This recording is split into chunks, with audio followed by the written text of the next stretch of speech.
Assalamualaikum warahmatullahi wabarakatuh. Alhamdulillahirabbil alamin. Shalatu wassalamu ala asyrofil anbiya'i wal mursalin sayyidina Muhammad wa ala alihi washabbihi ajma'in. Alhamdulillah, pada kesempatan ini kita akan berdiskusi masalah limit. Kita langsung saja. Mungkin pernah di antara kita yang melihat sebuah baju kaos yang bertuliskan limited edition, seperti pada gambar ini. Limited edition di sini berarti edisi terbatas. Dari pabrik berpesan kepada kita bahwa barang yang ini diproduksi secara terbatas. Pesan yang disampaikan oleh produsen kepada kita adalah supaya kita cepat-cepat membeli barang tersebut. Di sini limit kita artikan sebagai batas. Mari kita coba lihat gambar yang lain, di mana gambar ini adalah gambar sebuah jalan yang sangat lurus, dan kita pahami bahwa jalan ini memiliki lebar yang sama, kurang lebih. Tetapi kalau kita lihat secara kasat mata, maka ujung yang di sebelah sini dengan yang sana itu kelihatannya seperti berbeda. Itu disebabkan karena adanya batas jarak pandang kita, atau yang lebih kita kenal dengan ambang batas. Jadi di sini limit kita artikan sebagai jarak pandang atau ambang batas.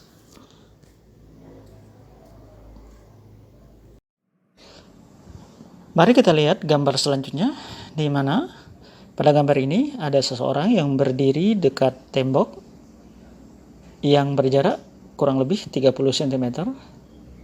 Kalau seandainya orang tersebut mau mendekati tembok sedekat-dekatnya, maka orang tersebut tidak bisa menyatu dengan tembok. Dia bisa mendekati tembok sedekat-dekatnya, tetapi sekali lagi tidak bisa menyatu dengan tembok. Jadi di sini limit bisa kita artikan sebagai mendekati atau hampir. Jadi limit bisa kita artikan sebagai batas, jarak pandang atau ambang batas, atau bisa kita artikan sebagai hampir atau mendekati. Baiklah saudara-saudara, mari kita lanjutkan ke pemanfaatan dari limit tersebut. Di dalam kehidupan sehari-hari ternyata limit banyak sekali penggunaannya. Misalnya di bidang kedokteran, bidang kimia, bidang fisika, bidang ekonomi, dan lain-lain sebagainya. Mari kita lihat pemanfaatan limit di masing-masing bidang yang telah kita sebutkan tadi. Dalam bidang kedokteran, limit digunakan untuk menghitung sejauh mana kerusakan jantung yang biasa ditampilkan dalam bentuk USG pada kasus cardiac arrest. Pada kasus ini, seorang dokter hanya bisa melihat data-data dari hasil USG, tapi tidak bisa menentukan dengan cepat bagian sel mana yang rusak pada jantung tersebut, karena disebabkan sel jantung itu sangat banyak. Maka pada kasus ini dibutuhkan penghitungan limit untuk mengetahui luas area sel jantung yang rusak tadi. Dalam bidang fisika, limit biasa digunakan untuk mengetahui sejauh mana kerusakan mata pada seseorang, di mana mula-mula seorang dokter akan memeriksa dan menguji jarak pandang pasien tersebut untuk mengetahui seberapa parah penyakit yang dideritanya. Setelah itu dokter harus menentukan jarak fokus lensa cekung kacamata dari pasien tersebut.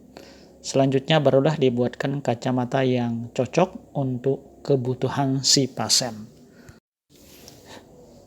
Sedangkan dalam bidang kimia, limit digunakan untuk menghitung kekuatan besi yang bergesekan dengan air asin dan untuk menghitung ketahanannya dalam menghadapi pengkaratan.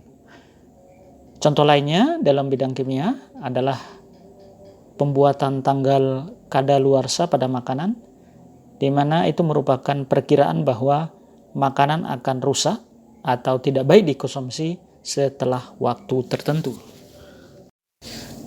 Selanjutnya, pemanfaatan limit dalam bidang ekonomi. Ini sering kita lihat pada proses jual beli yang dimana sangat erat hubungannya dengan perhitungan. Sebagai contoh kecil saja, pada produksi maksimum dari suatu mesin dapat dikatakan merupakan limit suatu pencapaian hasil, yang pada prakteknya pencapaian tersebut tidak tepat, tapi mendekati sedekat-dekatnya. Demikianlah tadi pembahasan mengenai pengertian dari limit secara umum dan beberapa pemanfaatannya di dalam kehidupan sehari-hari. Baiklah, mari kita lihat konsep limit di dalam matematika. Baiklah, mari kita mulai dengan permasalahan yang diberikan untuk memahami konsep limit di dalam matematika. Permasalahan pertama adalah jika ada pertanyaan bilangan bulat manakah yang terdekat ke bilangan 3, tentu saja dengan mudah kita menjawab yaitu bilangan 2 atau 4. Tetapi jika pertanyaannya diubah menjadi bilangan real manakah yang terdekat ke bilangan 3, tentu ada tak berhingga banyaknya bilangan real yang paling dekat ke bilangan 3. Tetapi bilangan mana yang paling terdekat dengan 3? Mari kita lihat ilustrasi pada garis bilangan berikut ini, di mana pada garis bilangan pertama, bilangan yang paling dekat dengan 3 adalah 3,25 atau 2,75. Kalau seandainya garis bilangan tersebut diperbesar, maka kelihatannya bilangan yang paling dekat dengan 3 adalah 3,01 atau 2,95. Kalau seandainya diperbesar lagi, maka bilangan yang paling dekat dengan 3 adalah 3,0001 atau 2,9999. Seandainya diperbesar lagi, maka akan ada bilangan yang paling dekat dengan 3 lagi. Sehingga dikatakan bahwa ada tak berhingga bilangan real yang paling dekat dengan 3. Itu adalah masalah yang pertama. Mari kita lihat permasalahan yang kedua. Seorang atlet bola voli sedang melakukan smash terhadap bola yang dioper menuju ke arahnya.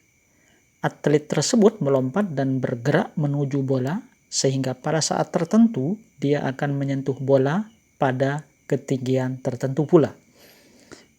Atlet tersebut hanya dapat menyentuh bola jika ketinggian tangannya meraih bola sama dengan ketinggian bola. Mari kita amati detik-detik pergerakan bola sampai pada tangan atlet.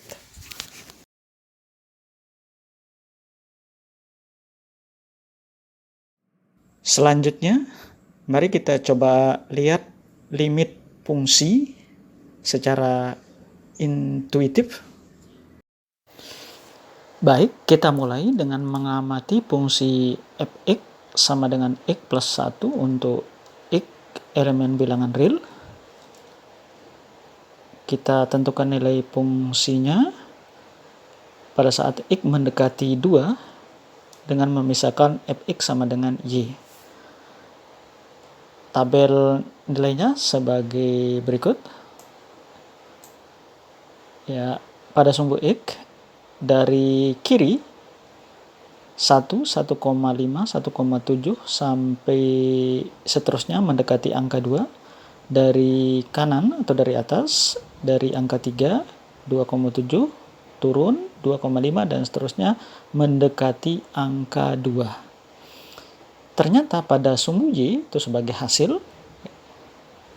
dari kiri 2, 2,5, 2,7 dan seterusnya mendekati satu angka, yaitu angka 3. Demikian juga dari sisi kanan atau dari atas 4, 3,7, 3,5, 3,1 dan seterusnya turun ke bawah mendekati satu angka, yaitu angka 3.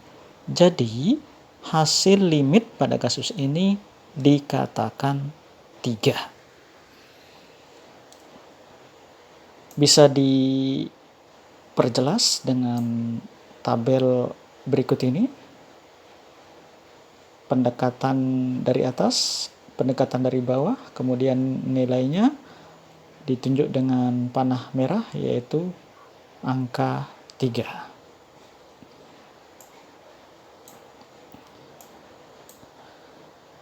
Selanjutnya kita lihat permasalahan yang kedua, di mana ada fungsi fx sama dengan x kuadrat min 1 dibagi x min 1 untuk x elemen bilangan real, di mana fungsi ini x tidak sama dengan 1. Kalau kita lihat tabelnya,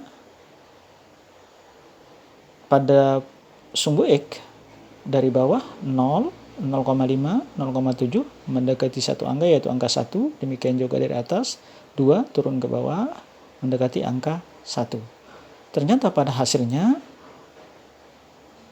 kita lihat di sumbu Y-nya yaitu 1, 1,5 dan terus seterusnya naik mendekati satu angka, yaitu angka 2. Dari atas turun 2,7, 2,5 dan seterusnya turun lagi mendekati satu angka, yaitu angka 2. Jadi kita katakan nilai dari limit ini adalah 2. Mungkin akan lebih jelas dengan grafik yang ada. Pada kasus pertama tadi, titik pertemuan pada sumbu X dan sumbu Y itu tertutup. Pada kasus kedua ini, pertemuan sumbu X dan sumbu Y-nya itu berupa lingkaran yang bolong. Ini menunjukkan dia itu tidak terdefinisi pada X sama dengan 1. Kemudian selanjutnya pada kasus yang ketiga, ini ada fungsi fx di mana x kuadrat jika x kurang dari atau sama dengan 1 dan x plus 1 jika x lebih besar dari 1. Kita lihat pada sumbu x-nya mulai bergerak dari bawah 0,0, 0,5 dan seterusnya mendekati angka 1, kemudian dari atas 2, 1,7 dan seterusnya mendekati angka 1.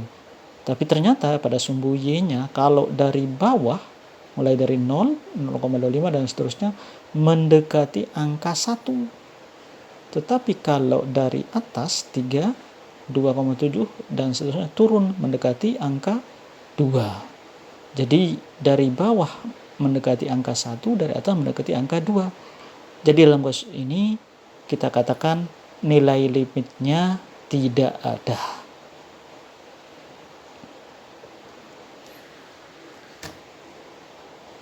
Akan lebih jelas dengan grafiknya seperti ini. Oke.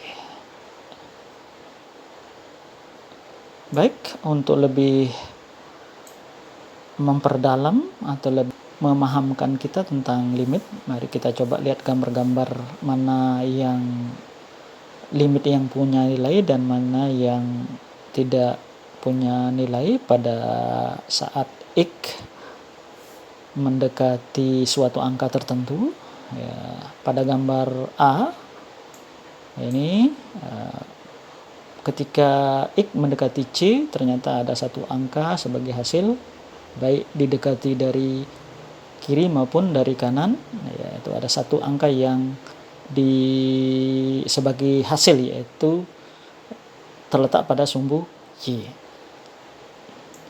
Nah, pada gambar B, ini ketika X mendekati C, ternyata tidak ada satu angka yang didekati dari atas dan dari bawah. Dari atas ini bergerak semakin tinggi, sedangkan dari bawah ternyata semakin rendah. Jadi kita katakan nilai limit untuk gambar B tidak ada. Nah, pada gambar C, ini ketika X mendekati C, ternyata ada satu angka yang didekati ketika X bergerak dari bawah dan X bergerak dari atas. Ada satu bilangan tentu pada sumbu Y. Jadi kita katakan gambar C memiliki nilai limit. Nah, pada gambar D, ini kalau dari bawah mendekati suatu angka pada sumbu Y, tetapi berbeda dengan apabila didekati dari atas.